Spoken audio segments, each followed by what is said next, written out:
తిరుమల లడ్డూలో నెయ్యి కల్తీ అయినట్లు నిరూపించాలని డిమాండ్ చేశారు మాజీ MP Harshakumar. CM Chandrababu, deputy CM Pawan హిందుత్వాన్ని పెంచేందుకు ప్రయత్నం చేస్తున్నారని ఆరోపించారు. ఎన్నికల హామీలను అమలు చేయాలని ఆయన డిమాండ్ చేశారు. ఇప్పుడు కల్తీ జరిగిన లడ్డూల్ని పోనీ ఏమన్నా తీసుకుని పరీక్షిస్తే ఏమన్నా తెలుస్తుందా అంటే అది తెలియదు. ఇప్పుడు దాకా కల్తీ అని ప్రచారం చేస్తున్నారు, కానీ దానికి సంబంధించిన వాస్తవాలు కానీ ప్రూఫ్లు కానీ, ఒక నిజాన్ని నమ్మాలంటే ప్రూఫ్ ఉండాలి. ఆ ప్రూఫ్ అన్నది సబ్మిట్ చేయడంలో చంద్రబాబు నాయుడు గారు ఫెయిల్ అయ్యాడు, ఖచ్చితంగా ఫెయిల్ అయ్యాడు. ఇప్పుడు జగన్మోహన్ రెడ్డి సిబిఐ ఎంక్వైరీ అన్నాడు. నువ్వు సిట్ వేస్తానని ఎందుకు అంటున్నావు? సిబిఐ ఎంక్వైరీ వేయచ్చు కదా.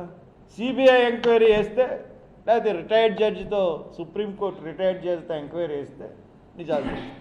ఈ భూప్రపంచంలో ఒక నెల రోజుల క్రితం లడ్డూ దొరికినా, లేకపోతే లడ్డూ దొరికినా దొరకపోయినా ఒక నెల క్రితం కల్తీ జరిగిందని ప్రూవ్ చేయగలిగినోడు ఈ భూప్రపంచంలో అవడదు. తిన్న లడ్డూలన్నీ తినేశారు అందరూ. తినేసిన తర్వాత అది కల్తీ లడ్డు అని ప్రూవ్ చేయగలిగిన శక్తి ఎవరికి ఉంది?